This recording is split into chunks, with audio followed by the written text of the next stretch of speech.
یعنی اب ہار جیت کے فیصلے ہم مسلمان اتنا گر گئے ہیں، بیل کریں گے، یعنی ہم مسلمان بیل بن گئے ہیں، بیل.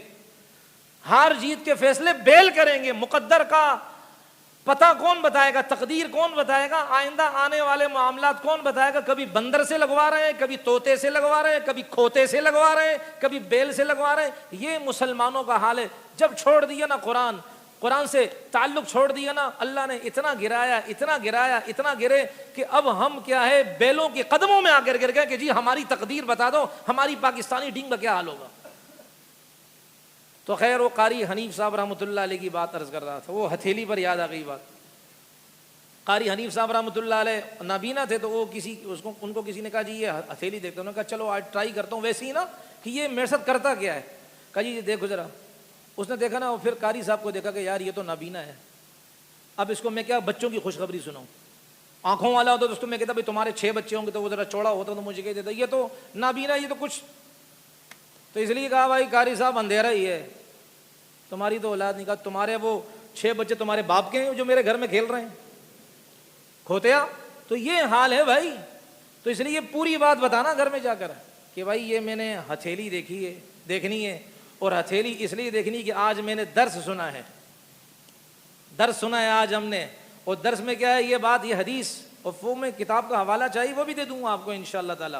تو حدیث ہم نے ایک ٹکڑا یہ سنا، ایک تو یہ سنا کہ میاں بیوی کو دیکھے پیار کی نگاہ سے، اور بیوی اپنے خامن کو دیکھے پیار کی نگاہ سے. اللہ آسمانوں سے رحمت کی نگاہ سے دیکھتے ہیں. اور میاں اپنی بیوی کی ہتھیلی کو دیکھے گا، اللہ میاں کی انگلیوں کے پوروں سے بھی گناہ نکال دیں گے. یہ پوری بات بتانا. پھر کیا وہ دونوں ہتھیلی گئی، آ جا تمہیں میں مارتی ہوں، میری ہتھیلی کا فائدہ بہت عرصے بعد تو میرے ہاتھ میں چڑھا ہے. سمجھ میں آ رہی بات؟ نہیں آ رہی ہے. تو بھائی یہ عورتوں پر ظلم انسان نہ کرے، ٹھیک ہے نا. لیکن عورتوں بھی ذرا سیٹنگ سے رہیں. اب یہ مطلب نہیں کہ اب جائیں تو گھر میں اب ہم کیا ہیں وہ شوہروں کے اوپر، نہیں بھائی ترتیب سے رہیں. دیکھو ایک ہے قانون، ایک ہے اخلاق. قانون سے گھر کبھی نہیں چلتے، گھر چلتے اخلاق سے.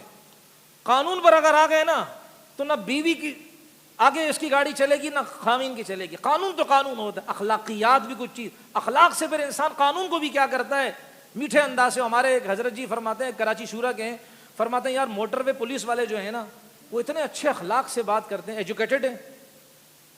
یہاں تو بھائی جو سلفیاں چڑھانے والا ہوتا ہے اس کو بھرتی کر دیتے ہیں. ادھر یہ حال ہم جانتے ہیں نا، وہ پہلے وہ گینگ وار کے زمانے میں تو اب ماشاءاللہ سپاہی بنے ہوئے ہیں. یعنی اب وہ اس قانون کی چھتری کے نیچے بدماشیاں کر رہے ہیں. تو کہا کہ ہم وہاں گئے موٹر وے، اس پولیس نے ہمارا چالان کاٹا، ہماری غلطی تھی، چالان کاٹا، لیکن اتنے اچھے انداز سے کاٹا کہ ہمارا دل چاہ رہا تھا کہ ہم کیا کریں، ہم ان کو دل نکال کر دے دیں اور پیسے بھی ان کو دے دیں، اس لیے کہ اچھے اخلاق سے پیش آئے. تو جب انسان اچھے اخلاق سے پیش آتا ہے نا تو قانون پر مر مٹنے کو کیا ہے سامنے والا تیار ہو جاتا ہے. کل سمجھ میں آ گئی بھائی؟ اللہ تعالی ہمیں عمل کرنے کی توفیق عطا فرمائے. آخری بس گزارش آپ سے ہے، 5-10 منٹ لوں گا کہ بھائی اکثر یہ عرض کرتا ہوں اپنی بچیوں کی تربیت، بچوں کی تربیت صحیح کریں. ان کے لباس کی طرف خصوصی نگاہ ہو، کپڑوں کی طرف خصوصی نگاہ ہو. کہتے ہیں جب پھل کا جو چھلکا اس وقت خراب، جب اس پر کیا داغ آنا شروع ہوتے ہیں، اس کا مطلب کیا پھل اندر سے خراب ہے، تبھی اس کی خرابی کے آثار چھلکے پر آ گئے. لوگ کہتے ہیں نا کپڑے سے کیا ہوتا ہے، تو جج کو کہو نا کہ بیوی کے کپڑے پہن کے آ جا، پہن کے نہیں آئے گا. آرمی صاحب سے کہیں، آرمی چیف سے کہیں کہ بھائی آپ کیا ہے، میں مثال دے رہا ہوں، میں ویسی مثال دے رہا ہوں کہ بھائی آج کیا ہے، آپ جو ہے نا وہ جو پریڈ ہوگی تو آپ کیا اہلیہ کے کپڑے پہن ہوگا، تیرا دماغ خراب ہے کیا؟ کیوں؟ کپڑے کا لباس کا اثر ہوتا ہے. اسی طرح میرے محترم بچیوں کا لباس خصوصاً، اور ان کو پردے کی تلقین کریں. اور آج جو بے حیائی کا سیلاب ہے اسی کی وجہ سے بے برکتی ہے. قربان جائیں اس مسکان بہن پر، اللہ اس کی اللہ تکبیر، اللہ اکبر کی جو تکبیر اس نے لگائی تھی نا، اللہ اس کی حرارت تا موت اللہ ہمارے دلوں میں قائم دائم رکھے. کیا مجمع، اور اس کے سامنے اس نے اللہ اکبر کی صدا لگائی. خدا کی قسم ہمارے جیسے سوئے ہوئے انسانوں کے دل بھی زندہ ہو گئے، ضمیر بھی ہمارے الحمدللہ. یعنی کہ اس نے جو جھنجھوڑا ہے نا کہ جو اللہ پر بھروسہ کرتا ہے، دنیا کو نہیں دیکھتا.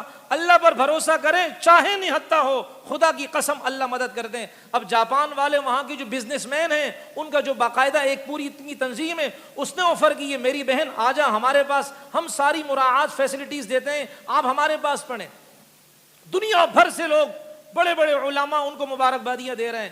کیوں؟ اس نے نعرے تکبیر لگا کر یہ بتا دیا کہ ہم بکنے والے نہیں ہیں, ہم چادر اور دوپٹے اور برقعے کو فروخت کرنے والے نہیں ہیں, ہم ایمان فروش نہیں ہیں, ہم بت شکن کی اولاد ہے, ایمان فروش کی اولاد تھوڑی ہیں ہم. شہر میسور ٹیپو سلطان کے علاقے کی ہے, جس نے یہ کہا تھا نا شیر کی ایک دن کی زندگی گیدڑ کی 100 سالہ زندگی سے بہتر ہے, اس علاقے کے در و دیوار میں پلنے والی یہ بچی ہے بھائی. جب بے حیائی نہیں ہوگی, بچیوں کو پردے کا تقدس معلوم ہوگا, کوئی درندہ اس کا کچھ نہیں بگاڑ سکتا, اور اس کی برکت سے اللہ رحمتیں اتاریں گے. وہ شاہ اسحاق رحمۃ اللہ علیہ دلی کے رہنے والے تھے, بہت بڑے بزرگ تھے. وہ فرماتے ہیں کہ ہمارے دلی میں بارش نہیں ہو رہی تھی.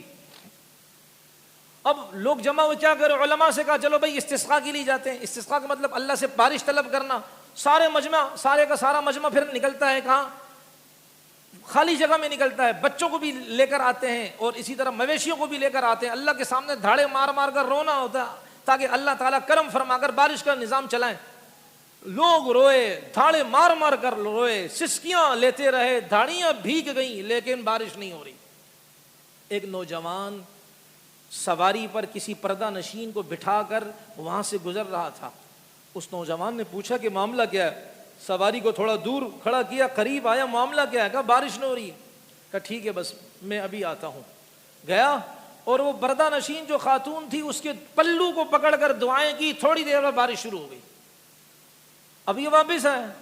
لوگوں نے کہا بھائی تو نے کیا کیا, کوئی اللہ دین کا چراغ لے کر آیا, کیا ہوا, یہ معاملہ اور ماجرا کیا ہے؟ کہا کہ ماجرا یہ ہے, آپ نے کہا بارش نہیں ہوتی, میں گیا اپنی, یہ میری والدہ بوڑھی والدہ ہے, برقعے کے اندر ہے. آج کل تو ایسے معاملات آ رہے, ناراض نہ ہو بھائی, میری باتیں سخت ہوتی لیکن غور فرمائیں. آج کل تو معاملات ایسے, بیٹی ناچ رہی ہوتی, باپ بیٹھا ہوا دیکھ رہا ہے, اجنبی لڑکا ناچ رہا, کہا جی یہ کھوکھرا پار سے لڑکا آیا. کیوں کھوکھرا پار میں سارے جبرائیل امین کے شاگرد رہتے ہیں, سارے حسن بصری کی اولادیں, ان کے بچے وہاں رہتے ہیں. مطلب ہم یہاں کوئی چاہے فاسق فاجر ہیں, یہ کھوکھرا پار سے, مطلب کھوکھرا پار والا کا ان کا دل کیا آب زمزم سے دھلا ہوا ہوتا ہے. نفس اور شیطان تو ہر کسی کے ساتھ لگا ہوا. بچی ناچ رہی ہے, موویاں بن رہی, خوش ہو رہا ہے, جی میری بچی ماشاءاللہ, میرا بیٹا فلاں کے ساتھ, اور یہاں تک بھی آیا گھر والی بھی ناچتی ہے. بھائی اللہ ہماری حفاظت فرمائے. تو یہ ان کے پاس, اس نے کہا یہ میری والدہ ہے, پردے برقعے کے اندر ہے. میں گیا اور میں نے اللہ کے سامنے رو کر دعا کی, اے اللہ تجھے میں اپنی والدہ کی پاک دامنی کا واسطہ دیتا ہوں کہ اس نے کبھی اپنا چہرہ کسی غیر مرد کو نہیں دکھایا, اس نے پوری زندگی چادر کے اندر گزاری ہے. تیرے حکم کے مطابق اللہ میں تجھے اپنی والدہ کی عصمت پاک دامنی کا واسطہ دیتا ہوں, اس خلق خدا پر رحم فرما. بس اس کی برکت سے تھی کہ اللہ نے بارش نازل فرما دی. ہماری بہنیں عائشہ صدیقہ کا نام لیتی ہیں, فاطمہ کا نام لیتی ہیں, تم ان کی روحانی بچیاں ہو. جتنی غربت بڑھ رہی ہے اتنی بے حیائی بڑھ رہی ہے. سیدہ فاطمہ الزہرا رضی اللہ عنہا کے پاس نبی علیہ الصلوۃ والسلام ہے, پہلی تاریخ تھی چاند کی. رسول اللہ نے فرمایا بیٹا چاند دیکھا؟ کہا ابا نہیں. بیٹا کیوں نہیں دیکھا؟ پہلی تاریخ کا چاند تو دیکھنا تھا, آپ نے کیوں نہیں دیکھا؟ خاموش. نبی علیہ السلام نے پوچھا میرا بیٹا, میرا جگر, میرے ٹکڑے, بتاؤ کیوں نہیں دیکھا؟ کہا ابا جی وجہ یہ تھی, پہلی کا چاند تھا نا تو میں نے سوچا کہ سب لوگ پہلی کے چاند کو دیکھ رہے ہوں گے, میری نظر بھی اس چاند پر ٹکے گی, غیر اجنبی مرد کی نظر بھی ٹکے گی. میری غیرت نے گوارا نہیں کیا کہ جس وقت میں چاند دیکھوں اسی وقت کوئی اور بھی دیکھ رہا ہو, ہم دونوں کی نظریں اس چاند کے پر آ کر ٹک جائیں, جم جائیں, اکٹھی ہو جائیں, مجھے یہ بھی گوارا نہیں ہے. ام خلاد, یہ ہمیں فتوے ٹھوکتے ہیں نا بعض مولوی صاحب, اور اچھا آج کل ہم نے دین بھی ایسا بنایا ہوا ہے کہ شادی کے لیے نہیں یار مولوی صاحب کو نہیں بولا, بہت سخت آدمی ہے بھائی, یہ خواہ وہ کلاس لے لے گا. کیا فوتگی کے لیے بولا؟ نہیں, ہم نے تقسیم کیا, مولوی صاحب کو مردے بخشوانے کے لیے رکھا ہے. اور میراثی ڈھوم ان کو شادیوں کے لیے رکھا ہوا ہے. نبی علیہ السلام کی آواز اپنی بچی کی شادی میں نہیں گنجوانا, گناہ ملے گا. آج ہمارا حال یہ ہو چکا ہے. اور وہ تیجا 40واں روڈ بن کر کے بیانات, یہ سارے مولوی صاحب سے کروا لو. یعنی مردے بخشوانے کا کام کیا ہے بھائی؟ مولوی صاحب خوشیاں، ارے نہیں نہیں بھائی، لوگوں کو خوش بھی تو کرنا ہے. اللہ اکبر، استغفر اللہ. تو خیر ام خلاد رضی اللہ عنہا، ان کو پتہ چلا میرا بیٹا شہید ہو گیا خیبر کے موقع پر.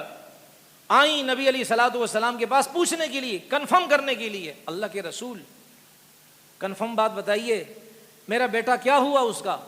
آپ علیہ الصلوۃ والسلام نے فرمایا شہید ہو گیا. خیبر یہودیوں سے آپ علیہ السلام نے لیا، چھینا آپ علیہ السلام نے. اللہ کے رسول علیہ الصلوۃ والسلام نے فرمایا شہید ہو گیا. برقعے میں آئی تھی، چہرہ چھپایا ہوا تھا. کسی نے پوچھنے والے نے پوچھا اماں جان، اے ام خلاد، آپ کو اتنا بڑا صدمہ لگا ہے وہ پھر بھی آپ کیا ہے چہرہ چھپا کر آئی ہیں؟ آپ کا بیٹا شہید ہو گیا، فوت ہو گیا، چہرہ چھپا کر آئی ہیں. فرمایا میرا بیٹا شہید ہوا ہے، فوت ہوا ہے، میری حیا تو فوت نہیں ہوئی نا، حیا تو میری فوت نہیں ہوئی نا. یہاں تو بھائی ذرا اگر غمی آ جاؤ روڈوں پر نکلنا شروع کر دیتے ہیں، عورتیں آ رہی ہیں، اللہ عجیب معاملہ ہوتا ہے. اور پھر نبی علیہ السلام نے فرمایا ام خلاد سن لے، اللہ نے تیرے بچے کو دوہرا اجر دیا، ڈبل اجر دیا ہے. کیوں؟ اسے اہل کتاب نے شہید کیا، یہودی نے شہید کیا ہے، اور اہل کتاب جسے شہید کرے اللہ اس کو دگنا اور ڈبل اجر عطا فرماتے ہیں. امام اعظم ابو حنیفہ رحمۃ اللہ علیہ، انہوں نے دیکھا نا ایک آدمی کیا ہے حمام سے نکل رہا ہے، نہا کر گھٹنے کیا ہے اس کے دکھ رہے ہیں.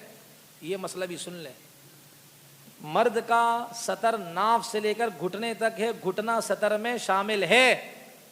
یہ بڑے بڑے چڈے پہن کے جا رہے ہوتے ہیں، یہ خوش ہوتے کہ جی ہم بہت بڑا کام کر رہے ہیں.